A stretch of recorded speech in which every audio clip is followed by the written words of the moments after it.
warahmatullahi wabarakatuh. Bismillahirrahmanirrahim. Alhamdulillahirabbil alamin. Wa bihi nasta'in. Untuk pertemuan yang keempat, pendidikan Pancasila dan Kewarganegaraan kelas 11. Bapak ingin melanjutkan bab yang pertama tentang kasus-kasus pelanggaran hak asasi manusia dalam perspektif Pancasila. Nah, di sub yang A atau yang pertama kita sudah belajar tentang hakikat hak asasi manusia, dan yang keduanya kita telah belajar tentang kasus-kasus pelanggaran hak asasi manusia di Indonesia, dan yang sekarang kita akan membahas upaya penegakan hak asasi manusia. Nah, untuk selanjutnya upaya penegakan hak asasi manusia kita yang bahas yang A terlebih dahulu. Nah, di sini ada upaya pemerintah, ya, upaya pemerintah dalam menegakkan hak asasi manusia. Nah, pemerintah di sini, Bapak ulangi, pemerintah di sini dalam arti sempit adalah eksekutif, sementara dalam arti luasnya pemerintah itu eksekutif, legislatif, dan yudikatif, ya. Kalau yang lupa, silahkan kalian baca kembali pengertian dan juga lembaga-lembaga yang termasuk ke dalam eksekutif, legislatif, ataupun yudikatifnya. Langsung lanjut saja. Ini upaya pemerintah dalam menegakkan hak asasi manusia diantaranya adalah telah atau dibuatnya undang-undang tentang hak asasi manusia. Undang-undangnya kita tahu bahwa nomor 39 tahun 1999. Bahkan kalau kita lihat mengenai peraturan tentang hak asasi manusia, kita juga sudah mengetahui bahwa pasal 27 sampai dengan 34 Undang-Undang Dasar 1945, ya. Di sini bahasannya semuanya mengenai hak asasi manusia, HAM. Ya. Jadi UUD kita sudah mempersiapkan undang-undang dasar kita, konstitusi kita, belum lagi dijabarkan oleh Undang-Undang Nomor 39, ya. Oke. Ayo, tentunya kalian masih ingat kan pasal 27 itu tentang apa? Pasal 28 itu tentang apa? 29 itu tentang apa? Nah, kembali kita buka kembali tentang Undang-Undang Dasar, ya. Oke, misalkan Bapak kasih contoh pasal 27, ya, itu tentang hukum, ya. Pasal 28 dari A sampai dengan J, ya, itu tentang hak asasi manusia. Kemudian pasal 29 tentang agama, ya, itu semua berkenaan dengan hak asasi manusia. Maka dari itu preventif atau pencegahan, negara kita, negara Republik Indonesia sudah memiliki berbagai aturan untuk mencegah adanya kasus-kasus pelanggaran hak asasi manusia. Oke, selanjutnya adalah dibuatnya lembaga pemantau atau penyidik atau penyelidik hak asasi manusia. Kita buktikan satu persatu. Nah, lembaga itu misalkan yang pertama dibuatnya Pengadilan HAM. Yang kedua dibuatnya Komnas HAM. Oke, yang ketiga dibuatnya selain dua lembaga ini, yang ketiga pun dibuat Komisi Perlindungan Anak. Selanjutnya juga ada Komisi Perlindungan Perempuan. Nah, dari lembaga ini yang keempat yang kita sebutkan, belum lagi penegak hukum seperti Polri dan juga kejaksaan ataupun pengadilan lainnya. Ini lembaga kita menandakan bahwa siap untuk memberantas terjadinya kasus-kasus pelanggaran hak asasi manusia, ya. Selanjutnya adalah sosialisasi HAM. Nah, sosialisasi HAM Tentunya pemerintah selalu mensosialisasikan kepada seluruh warga negaranya agar kita selaku warga negara yang baik, patuh dan taat terhadap hak asasi manusia. Karena setiap manusia memiliki harkat dan derajat yang sama, yang harus dihormati dan dijunjung tinggi. Itulah tentang sosialisasi yang dilakukan oleh pemerintah dalam upaya mencegah terjadinya hak asasi manusia.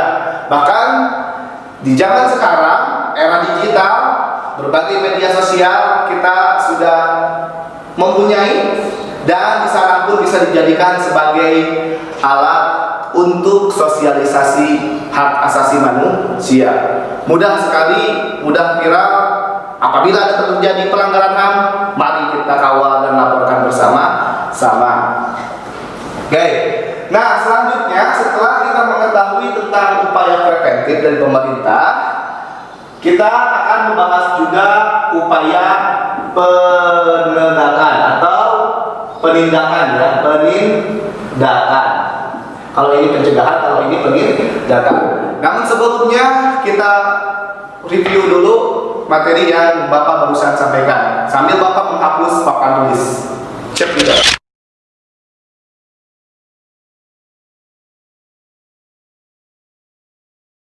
Nah, untuk yang sekarang kita akan membahas penindakan. Kalau tadi pencegahan, kalau sekarang penindakan yang dilakukan oleh pemerintah, ya, melalui lembaganya atau lembaga-lembaga pemerintah lainnya. Nah, di sini kita yang pertama kita ambil contoh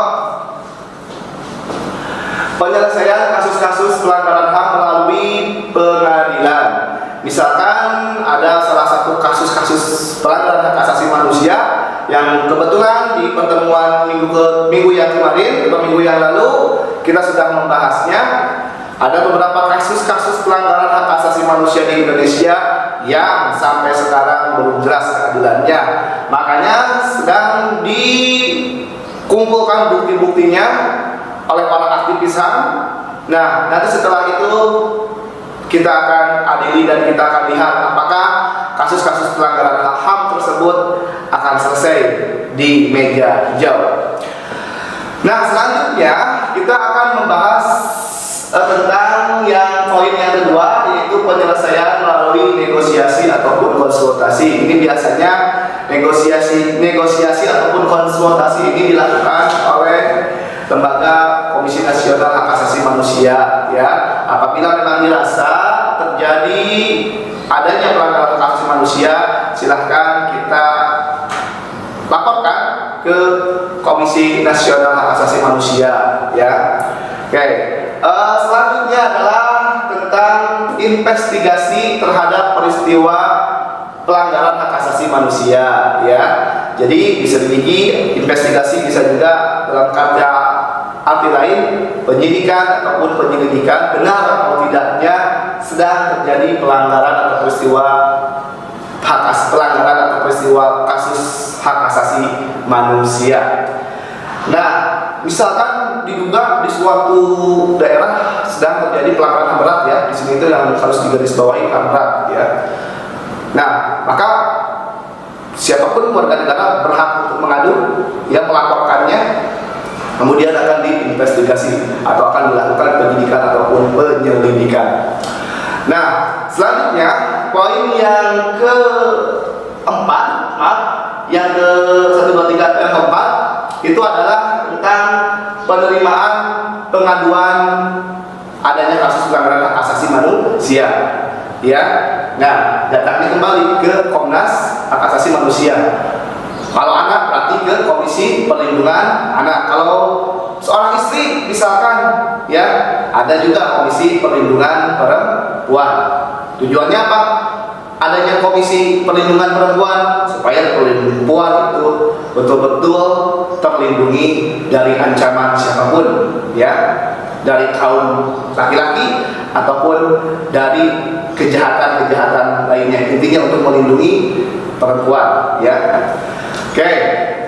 Nah, dari kedua yang telah Bapak bahas, baik itu secara preventif ataupun penindakan, sudah jelas bahwa aturan sudah total. Kategorinya kalau nanti ada yang perlu dikembangkan lagi, pasti dikembangkan sesuai dengan perkembangan zaman.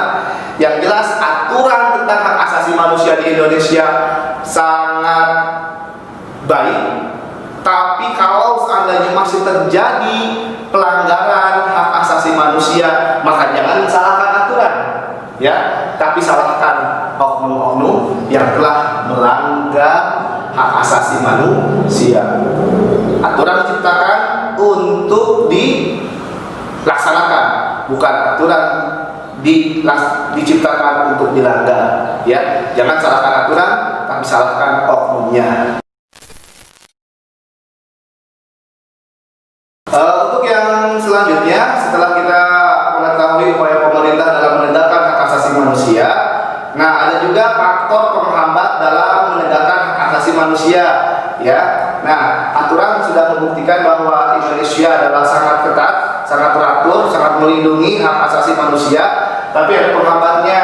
Di antaranya adalah yang pertama, lemahnya supremasi hukum atau jaminan atas kepastian hukum, di mana di sini yang dimaksud dengan supremasi hukum adalah hukum tidak pernah tumpul ke atas, hukum tidak pernah tajam ke bawah, tumpul ke atas, hukum tidak pernah pandang bulu.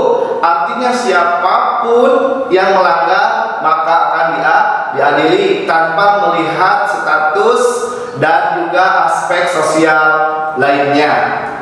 Nah, jadi kenapa ini menjadi penghambat? Karena terbukti di Indonesia itu aturannya sudah bagus, tapi masih aja ada oknum yang seolah-olah kebal terhadap hukum. Maka dari itu tugas kita selaku warga negara yang baik tadi mengawal dan terus mengawal agar hak asasi manusia itu tidak pernah dilecehkan oleh siapapun. Nah, poin yang kedua adalah rendahnya kesadaran hukum, ya. Nah, ini menjadi penyakit bagi kita semua, di mana kita itu bukannya tidak tahu akan adanya hukum, tapi terkadang seolah-olah kita menjadi melecehkan atau menantang, ya.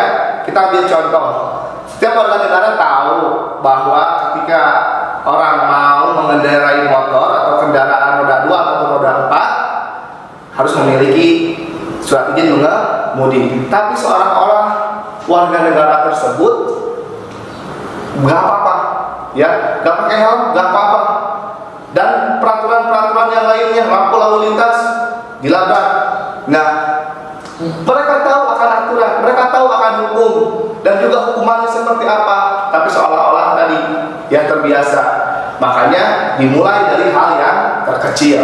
Nah, kesadaran hukum. Kesadaran hukum, semua tahu bahwa kewajiban sebagai warga negara diantaranya membayar pajak. Tapi masih ada aja warga negara padahal dia mampu tidak bayar pajak. Artinya dia tidak sadar akan hukum, ya. Oke. Nomor yang ketiga adalah kita lihat rendahnya kesadaran politik, ya. Rendahnya kesadaran politik, jangan lupa politik di sini adalah suatu cara untuk mencapai tujuan. Apa tujuannya? Yaitu kekuasaan. Jadi maksud yang ada di sini itu adalah penyalahgunaan kekuasaan, penyalahgunaan kekuasaan. Penyalahgunaan kekuasaan artinya mentang-mentang seseorang tersebut lagi berkuasa, ya. Bapak nggak menyebutkan siapa oknum, ya, di sini itu dari mulai pemerintah pusat ataupun pemerintah daerah, ya. Misalkan ada orang yang mentang-mentang sedang berkuasa, lantas dia menggunakan kekuasaannya hanya untuk kepentingan pribadi atau golongannya atau partainya, tidak mementingkan kepentingan bangsa dan negara. Itu namanya penyalahgunaan kekuasaan atau kurang sadarnya terhadap politik, ya. Padahal politik mereka jadi karena rakyat, dari oleh dan untuk rakyat. Itulah negara demokrasi. Selanjutnya yang keempat, rendahnya kesadaran hak dan kewajiban. ya. Rendahnya kesadaran hak dan kewajiban. Oke. Setiap warga negara Republik Indonesia mengetahui bahwa setiap manusia itu memiliki hak dan memiliki kewajiban yang harus dilaksanakan, ya. Tapi ya begitu, ya. Terkadang bukan haknya ambil, dirampas. Sementara kewajibannya lalai mengerjakannya. Makanya kita selaku warga negara yang baik, sekali lagi dimulai dari kita, dari hal yang terkecil. Kita harus sadar akan hak. Kalau memang itu hak, kita perjuangkan. Tapi kalau memang bukan hak kita tinggalkan, ya. Kalau memang itu kewajiban kita kerjakan. Nah, pada pertemuan kali ini, pada intinya kita sudah belajar tentang upaya penegakan hak asasi manusia yang dilakukan oleh pemerintah, dan ada juga faktor penghambatnya. Mungkin cukup sekian dari Bapak, kurang lebihnya mohon maaf. Assalamualaikum warahmatullahi taala wabarakatuh.